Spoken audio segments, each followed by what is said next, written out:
The Grand Chamber on Nexus Prime buzzed with an energy that felt different from usual council sessions.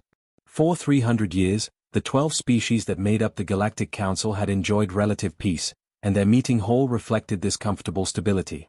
The architecture itself was a marvel, with each section designed to accommodate wildly different forms of life. Some representatives existed as crystalline structures that pulsed within a light, while others were beings of pure gas contained within elegant force fields. There were species with multiple limbs, species that communicated through color changes, and species whose very biology seemed to defy the laws of physics that humans took for granted. Ambassador David Mitchell stood at the human podium feeling acutely aware of how out of place he looked. His simple gray suit, standard business wear back on Earth, seemed laughably primitive when compared to the technological wonders surrounding him. The diplomat to his left wore what appeared to be living fabric that shifted colors with his mood. The representative to his right had augmented her physical form with mechanical enhancements that sparkled under the chamber's artificial lighting. David had learned during his 2 years as Earth's voice in this assembly that humanity was viewed as the newcomers, the species that had only just stumbled into galactic society and still needed to learn how things really worked. He had grown thick skin when it came to the condescending attitudes. The way other ambassadors would speak slowly to him as if he might not understand complex concepts. The barely hidden smirks when Earth's limited fleet was mentioned during military discussions. The patronizing compliments about how humanity was doing quite well for such a young species. David had learned to smile, nod, and play the role of the grateful junior member learning from his betters. But today the atmosphere was different. Today he could feel genuine anger radiating from multiple delegations, and he knew the source of their fury down to the last detail. The trouble had started 3 months ago on New Terra, a planet that existed on the outer edges of human colonial space. The world had been a barren rock when the first survey teams identified it as marginally habitable. 300 families had volunteered to be pioneers, knowing they would spend years doing backbreaking work to make the planet livable.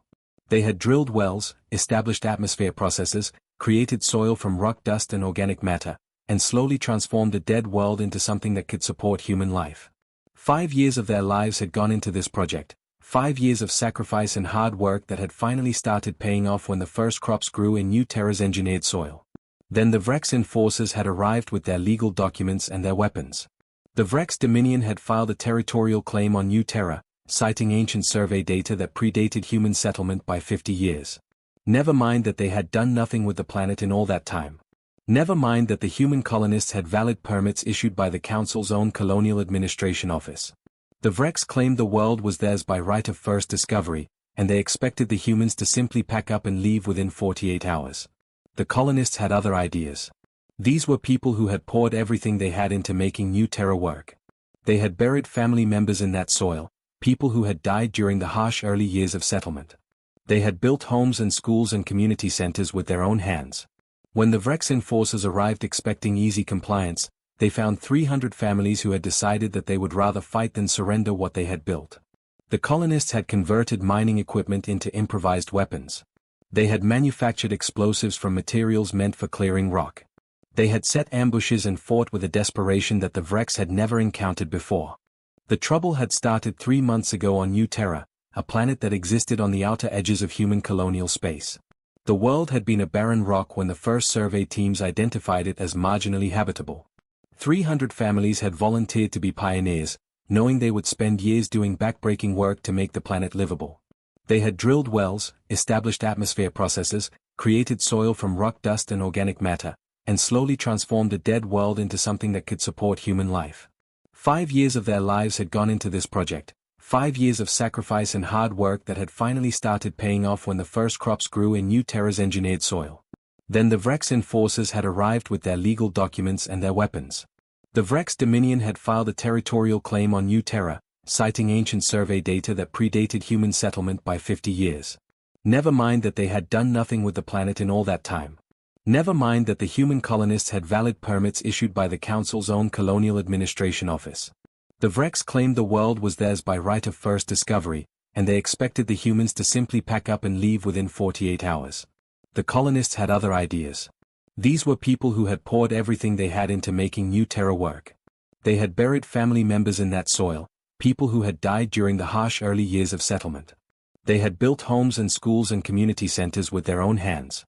When the Vrex enforcers arrived expecting easy compliance, they found 300 families who had decided that they would rather fight than surrender what they had built. The colonists had converted mining equipment into improvised weapons. They had manufactured explosives from materials meant for clearing rock. They had set ambushes and fought with a desperation that the Vrex had never encountered before.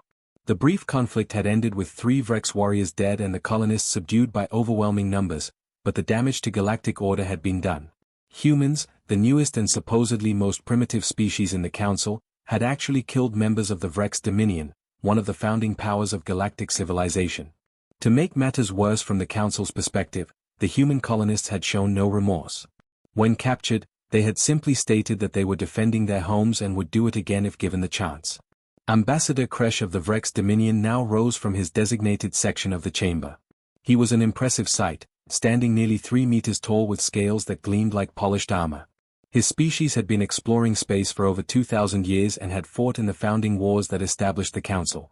When Kresh spoke, his voice carried the weight of that history and the absolute confidence that came from belonging to a species that had never been seriously challenged in living memory. The translation system carried his words to all present, and David listened with growing certainty about where this was heading. Kresh laid out what he called humanity's crimes against galactic civilization. The colonists had violated a legitimate territorial claim filed by the Vrex Dominion. They had murdered 3 Vrex citizens who were simply enforcing legal rights. They had demonstrated the kind of savage violence that the Council species had supposedly evolved beyond centuries ago. This was not how civilized beings resolved disputes. This was not how species that wanted to be part of galactic society behaved. The Vrex ambassador's voice rose as he detailed his demands, and those demands made David's blood run cold even though he had been expecting them. Kresh wanted more than just financial compensation for the deaths of the 3 warriors. He wanted the colonial leadership turned over to Vrex justice for public execution. He wanted humanity to formally apologize before the entire Council and admit that humans were not ready for self-governance in colonial matters. He wanted Earth to accept Vrex oversight of all future human settlement efforts to ensure that this kind of barbaric incident never happened again. The message was clear: humanity needed to be taught its place in the galactic order, and that place was at the bottom of the hierarchy, grateful for whatever scraps of territory and autonomy the elder species chose to grant them. David felt the eyes of the entire chamber turn toward him as Kresh finished his speech and sat down with the satisfied air of someone who had just won an argument. The human ambassador knew that most of the Council agreed with the Vrex position. Humanity was the newcomer, the species that had barely figured out faster than light travel before stumbling into a galaxy that had already been carved up by older, more powerful civilizations. The smart play, the diplomatic play, would be to apologize profusely and try to negotiate down the punishment to something less severe than executions. That was what a proper junior member of the Council would do. That was what these species expected from humanity. David Mitchell took a deep breath and prepared to disappoint them all spectacularly. The encrypted message arrived at Armstrong Station with the priority code that Fleet Admiral Rebecca Stone had been dreading for weeks. She was in her office reviewing tactical simulations when the alert chimed, and even before opening the communication, she knew what it would say. The Council had made their decision about New Terra, and that decision would force humanity to show its hand far earlier than anyone had hoped. Rebecca read the brief message from Ambassador David Mitchell, then forwarded it to her senior staff with instructions to assemble in the war room immediately. Armstrong Station orbited Earth at a distance that gave it strategic oversight of all approaches to humanity's homeworld. The station had been built during the nervous early years after humanity joined the Galactic Council, when it became clear that being part of galactic civilization did not necessarily mean being safe. The war room was located at the station's core, a circular chamber where holographic displays could show everything from individual ship movements to strategic positions across multiple star systems. When Rebecca entered 15 minutes after sending her summons, she found her top officers already assembled and waiting with the kind of quiet tension that came from knowing something significant was about to happen. Captain James Carter was already at the main display, his fingers dancing across the holographic controls to bring up the current deployment of Earth's military assets. The display showed 7 warships, each one represented by a small icon with detailed information available at a touch. These 7 vessels represented humanity's entire deep space combat capability, and Carter did not need to spell out how inadequate that number was compared to the forces that other Council species could deploy. The Vrex Dominion alone had over 300 warships. The Corthian Empire could field twice that number. Even some of the smaller Council members had fleets that dwarfed humanity's naval strength.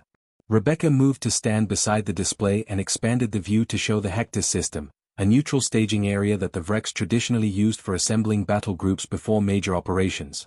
The system was already showing 24 Vrex vessels gathered in formation, and more were arriving every hour. Intelligence estimates suggested the Vrex would complete their assembly within 3 days, then make the jump to Earth's solar system where they would park themselves in orbit and demand humanity's submission. It was a show of force designed to humiliate rather than destroy, but the message was clear enough. Submit to Vrex demands or face the consequences of defying a species that had been conquering worlds when humans were still figuring out agriculture. The officers around the table shifted uncomfortably as they studied the tactical situation. By every standard calculation, by every conventional military analysis, humanity was facing impossible odds.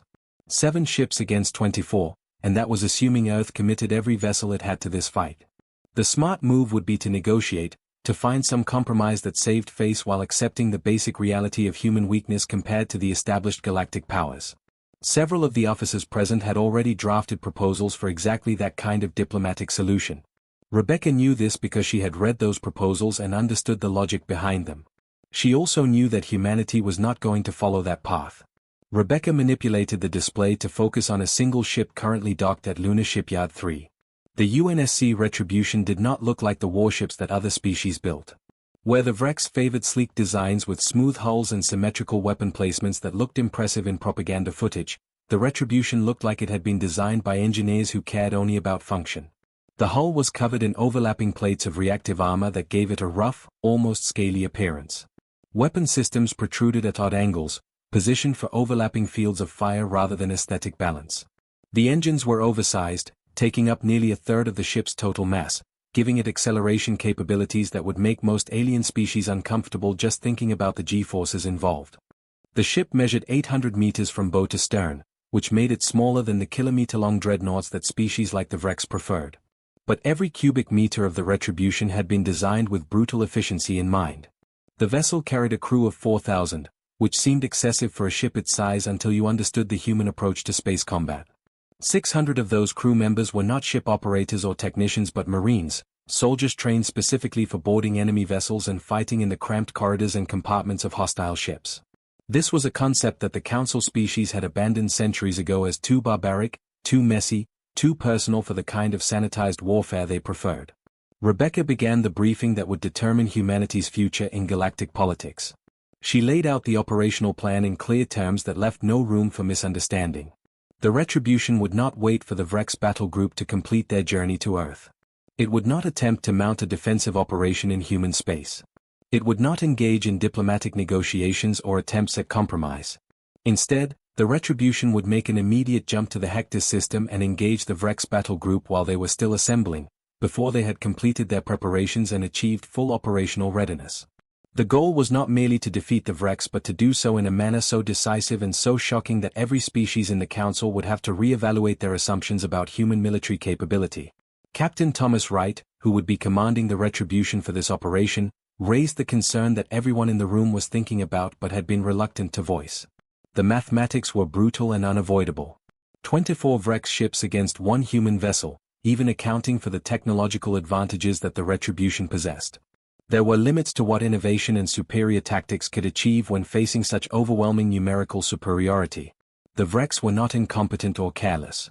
They were a species with 2,000 years of spacefaring experience and countless military victories to their credit. Underestimating them would be fatal. Rebecca acknowledged the risk with an honesty that made several officers wince. Yes, the odds were terrible. Yes, there was a very real possibility that the Retribution would be destroyed and its entire crew lost. But she reminded them all of the reasoning behind building this ship in the first place, the logic that had driven the Retribution project from its earliest planning stages. The Council species had grown comfortable in their power. They fought wars that were more about display and intimidation than actual combat. Their rules of engagement had calcified into tradition, becoming rigid doctrines that everyone followed because that was how things had always been done. Ship-to-ship combat had become almost ritualized, with expected patterns of maneuver and fire exchange that both sides understood and respected. Humanity came from a different tradition entirely. Humans had spent 10,000 years fighting each other in conflicts that ranged from small tribal skirmishes to world wars that killed millions. Humanity had developed weapons designed not to impress or intimidate but to actually destroy the enemy as efficiently as possible. Human military doctrine was built on principles like surprise, deception, and exploiting enemy weaknesses rather than engaging in fair fights. The Retribution embodied all of these lessons, taking everything humanity had learned from centuries of warfare and packaging it into a vessel designed to win rather than to look impressive. The ship's specifications told the story of this different philosophy. The engines could produce acceleration that would injure most alien species, subjecting the crew to G-forces that would cause internal bleeding or organ damage in beings not adapted to Earth's gravity. But humans had evolved on a heavy world with strong gravity, and with the help of inertial dampeners and specialized combat suits, human crews could withstand maneuvers that would incapacitate other species. This gave the Retribution speed and agility advantages that its size would not suggest. The weapon systems were equally unconventional. Kinetic kill vehicles were essentially telephone pole-sized rods of tungsten accelerated to enormous velocities, turning simple mass and speed into devastating weapons. Nuclear-pumped lasers used the energy from nuclear detonations to generate impossibly powerful beam weapons. The Kasaba howitzers represented perhaps the most brutal innovation, shaped nuclear charges that could direct their explosive force in a cone rather than a sphere, concentrating destruction in a specific direction with terrifying efficiency. These were not elegant weapons.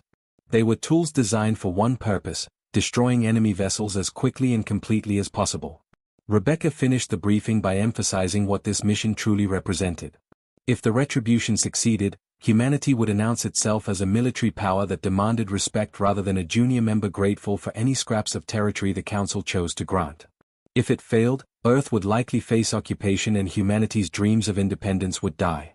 But doing nothing, accepting the Vrek's demands and surrendering the new Terra colonists to execution, that was not an option that any human with a sense of pride could accept. Sometimes you had to fight even when the odds looked impossible, because the alternative was a life spent on your knees.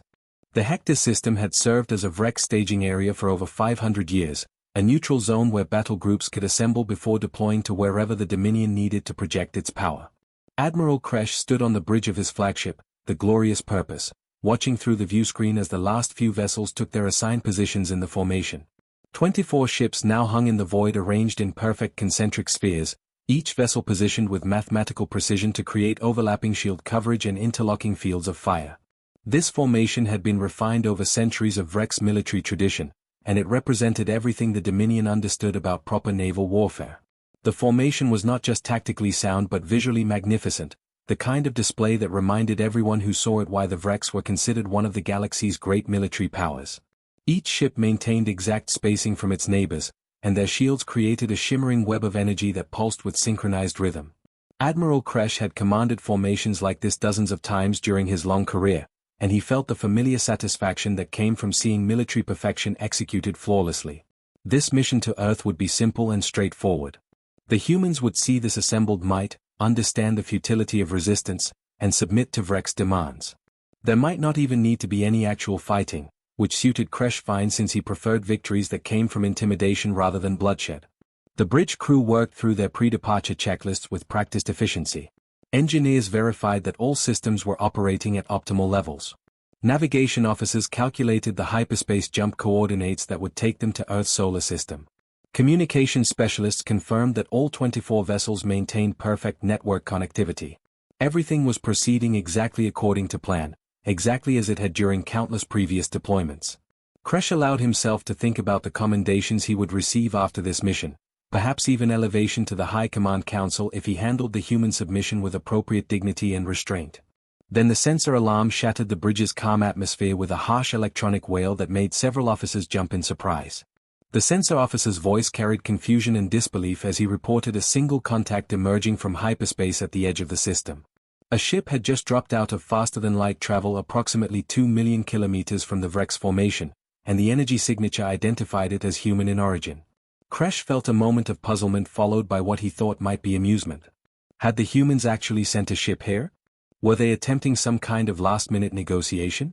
Perhaps they had finally understood the situation they faced and were coming to beg for mercy before the Vrek's fleet arrived at their homeworld. Admiral Kresh ordered his communications officer to open a channel to the human vessel, preparing himself to deliver the standard speech about submission and cooperation. He assumed this would be some minor diplomatic courier, probably carrying a representative authorized to negotiate terms of surrender. When the viewscreen activated and showed the bridge of a human warship, Kresh felt his first stirring of unease. This was clearly a military vessel, and the human who appeared on screen wore the uniform of a ship's captain rather than a diplomat's robes. Captain Thomas Wright stood straight and calm, his expression unreadable, and when he spoke, his words came out in perfect Vrex language through the translation system. The message was brutally simple and carried none of the diplomatic language that the Council species used when addressing each other.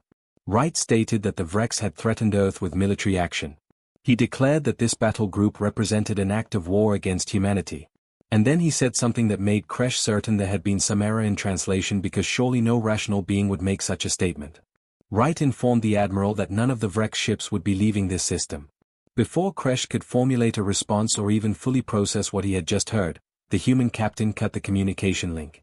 The view screen went blank, and in that same instant, the Retribution's engines blazed to full combat power. The sensor officer's voice rose to a near shout as he reported the human ship's acceleration. The Retribution was moving toward the Vrex formation at a velocity that seemed impossible for a vessel of its size. The sensors had to be malfunctioning, or perhaps the humans had somehow spoofed their readings. No capital ship could achieve that kind of acceleration without tearing itself apart or killing its crew through sheer G-force. But the readings did not change even when verified multiple times. The human ship was genuinely accelerating at a rate that would subject its crew to forces that should liquefy internal organs, and somehow it was maintaining structural integrity while doing so. Admiral Kresh ordered his battle group to prepare for engagement, though part of him still could not quite believe this was actually happening. One ship against 24 was not a battle but suicide. Surely the humans would break off their approach once they got close enough to truly appreciate the firepower arrayed against them. The Vrex vessels began shifting into optimal firing positions, their weapon systems powering up and target locks being established.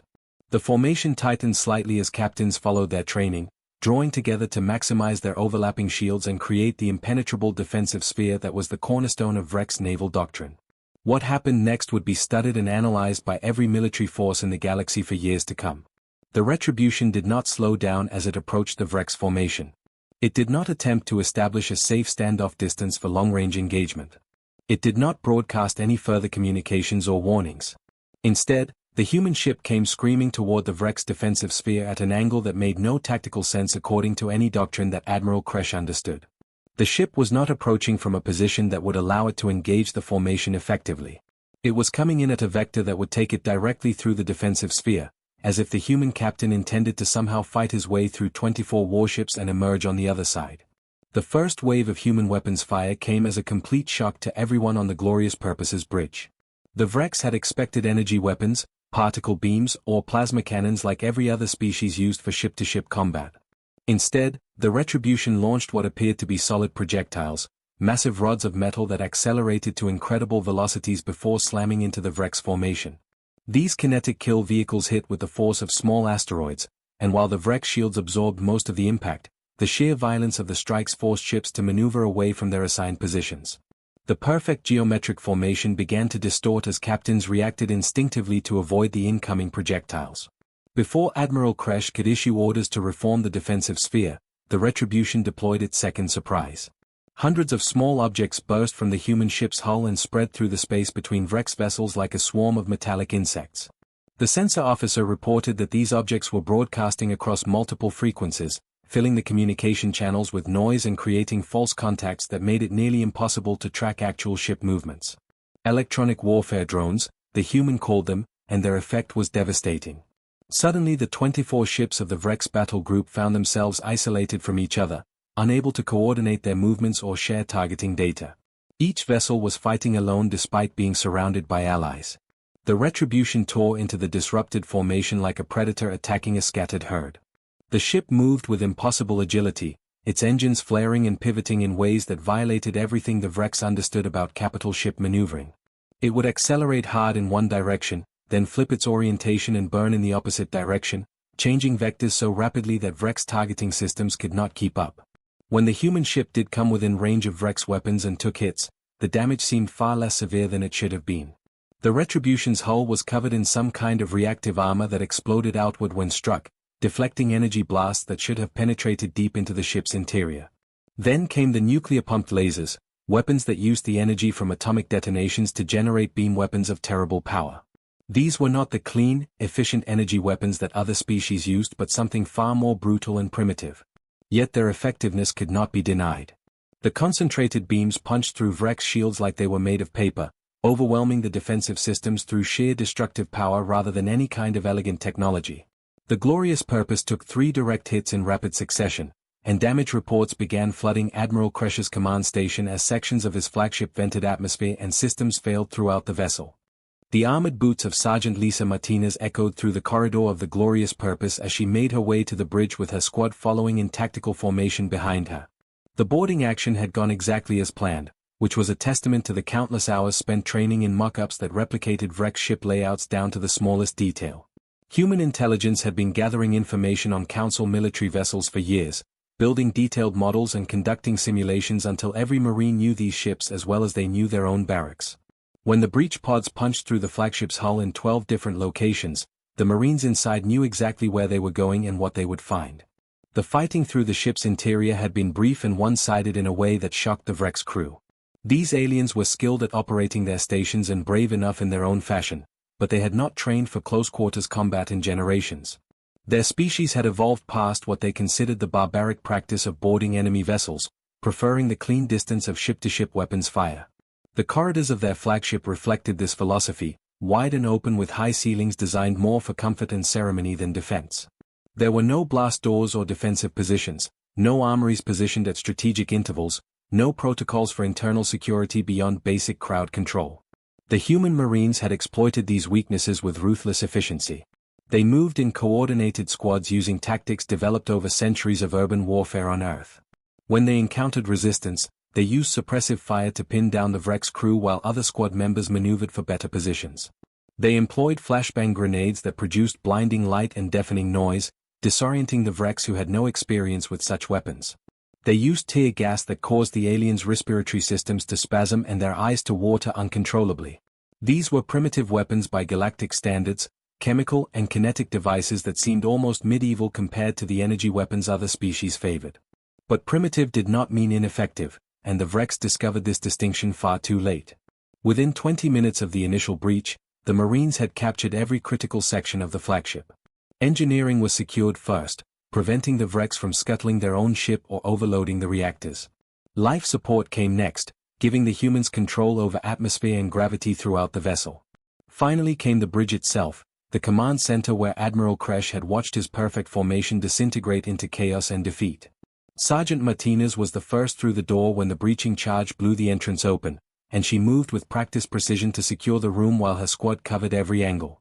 Now, with the bridge firmly under human control, Lisa removed her helmet and revealed her face to the Vrek's crew who stood with their hands raised in surrender. She was young by military standards, probably not yet 30 years old, with sharp features that carried an intensity born from extensive combat training. Her eyes scanned the room with professional assessment, cataloging threats and evaluating the emotional state of the captured aliens. Admiral Kresh found himself staring at this human warrior, the first of her species he had ever seen in person, and the reality was profoundly disturbing in ways that holographic briefings had never conveyed. Humans looked deceptively similar to several other bipedal species in the galaxy, similar enough that you might initially dismiss them as just another variation on a common evolutionary theme. But watching Lisa move through the bridge, Kresh noticed details that set humans apart in unsettling ways. The way she walked spoke of a predator's confidence, each movement economical and purposeful. Her eyes tracked motion with an intensity that suggested a hunting instinct honed over millions of years. When she spoke to her squad, giving orders in the clipped efficient language of military operations, there was an undercurrent of controlled aggression that the Admiral had never encountered in other species. These were not herd animals who had learned to fight out of necessity. These were apex predators who had merely redirected their hunting instincts toward warfare. Lisa approached Admiral Kresh directly, and though she was significantly smaller than the 3-meter-tall Vrek's commander, she somehow managed to project authority that made him feel diminished. She spoke in perfectly adequate Vrek's, her pronunciation carrying only a slight accent that marked her as non-native. She informed him that he was now a prisoner of war and would be transported to the Retribution where Captain Wright wished to speak with him. The words were delivered without malice or gloating, simply stating facts as one might report the weather. Kresh found this clinical detachment almost more disturbing than outright hostility would have been. These humans had just torn through his battle group and boarded his flagship, and they treated it as routine work rather than a historic military achievement.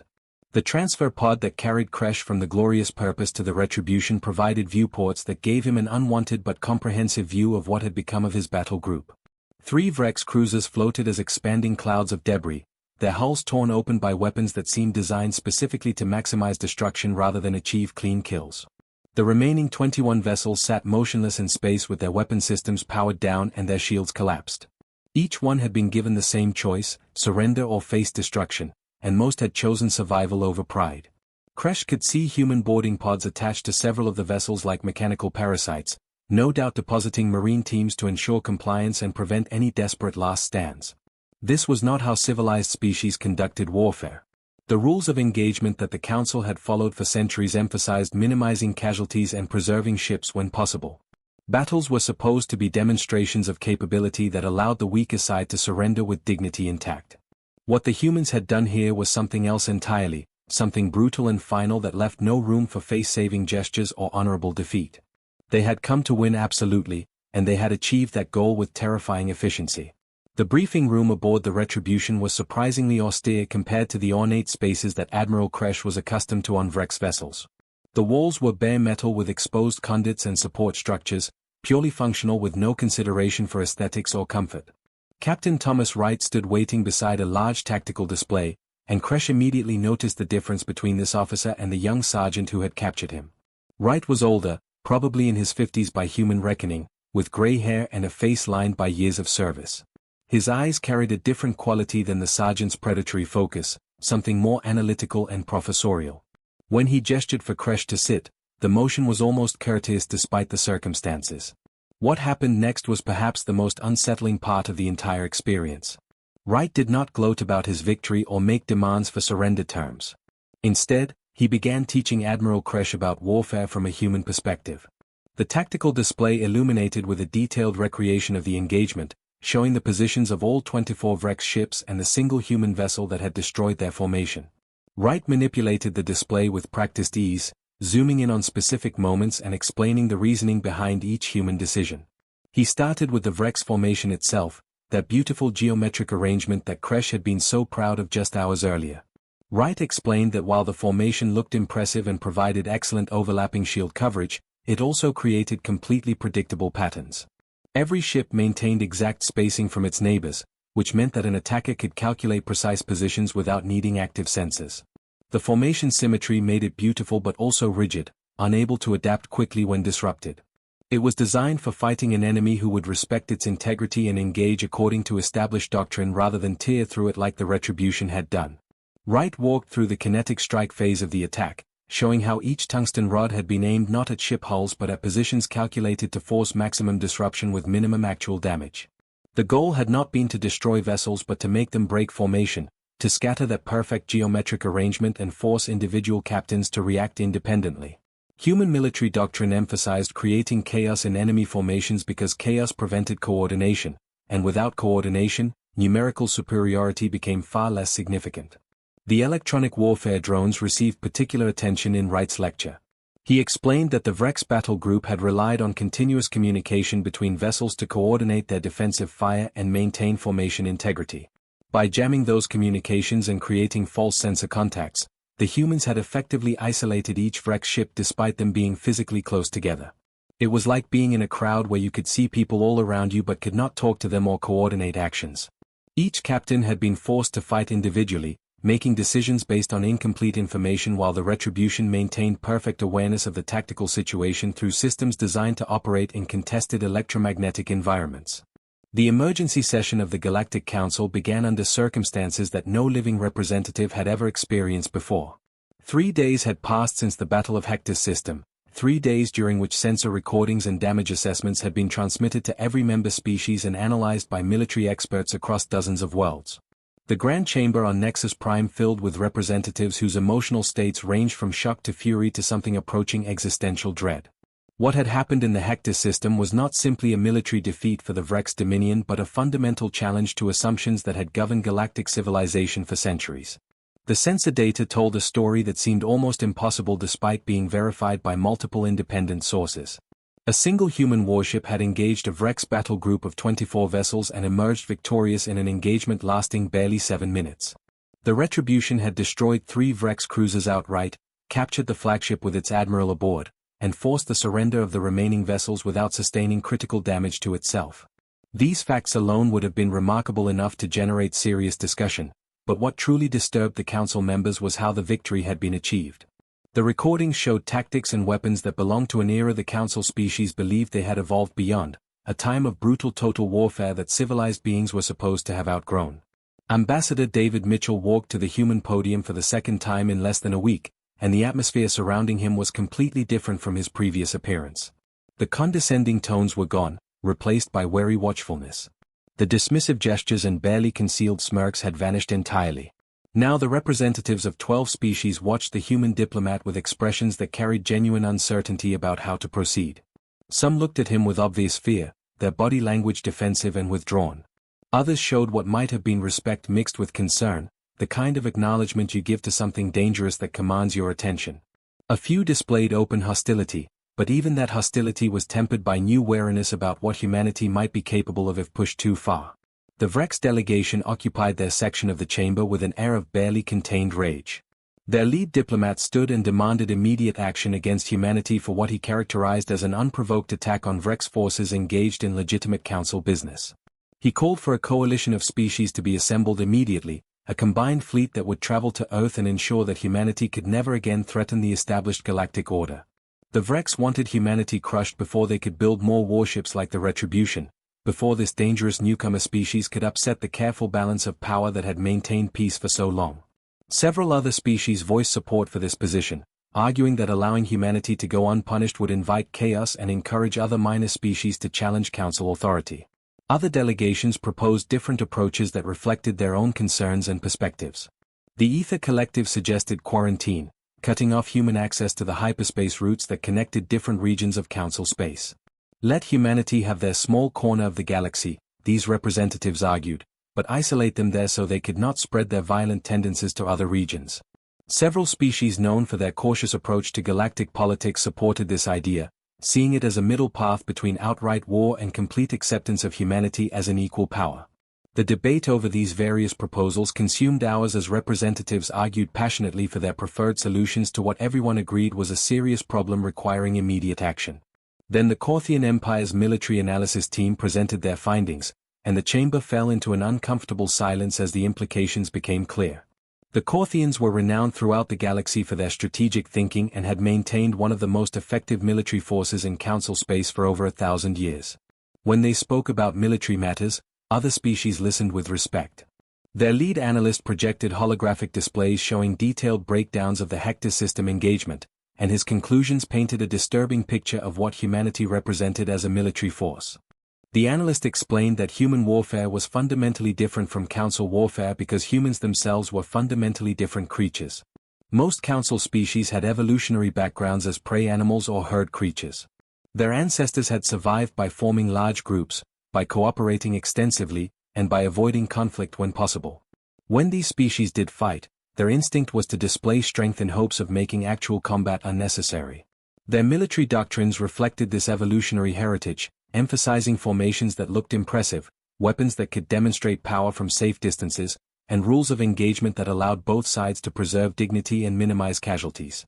Warfare had become almost ritualized over centuries of relative peace, following patterns that both sides understood and respected. Humans came from a completely different evolutionary path. They had evolved as persistence hunters and tribal warriors on a world where survival often meant killing competitors for limited resources. Their ancestors had hunted prey by chasing it for hours or days until exhaustion made the kill possible. They had fought wars against other human tribes using whatever tactics proved effective rather than following any particular rules about how conflict should be conducted. This history was written into human psychology in ways that made them approach warfare differently than any council species. When humans fought, their goal was not to intimidate or display strength but to actually win by whatever means proved necessary. The Corthian analyst detailed specific examples from the Hectus engagement that illustrated these differences. The use of kinetic weapons instead of energy beams showed human willingness to employ whatever technology worked best regardless of whether it looked impressive. The boarding action demonstrated that humans had no psychological barrier against close-quarters combat even though other species found such tactics traumatizing.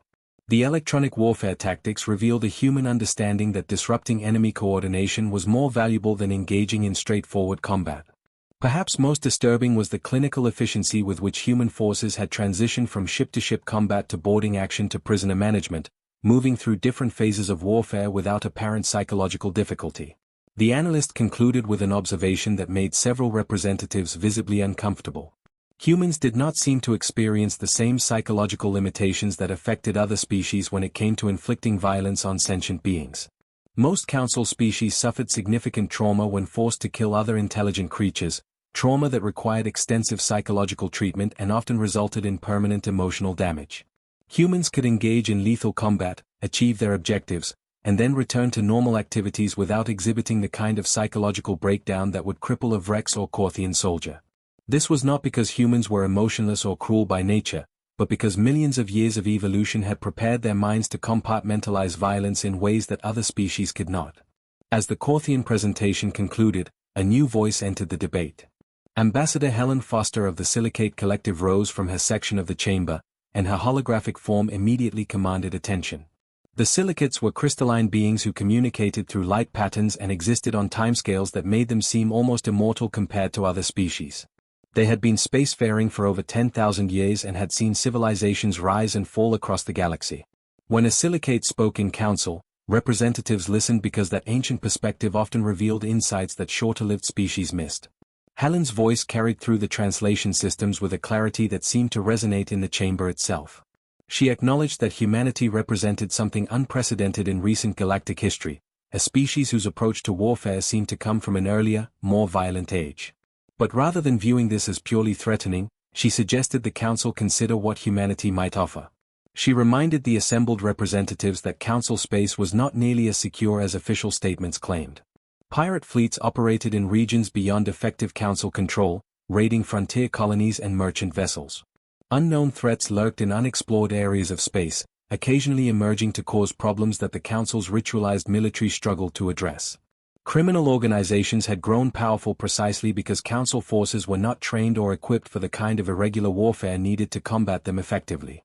Helen proposed a radically different approach to the human situation. Instead of trying to contain or destroy humanity, instead of treating them as a problem to be solved, the Council should embrace humans for what they were. Humanity represented a military capability unlike anything the galaxy had seen in living memory, forces trained and equipped for actual warfare rather than ritualized displays of strength.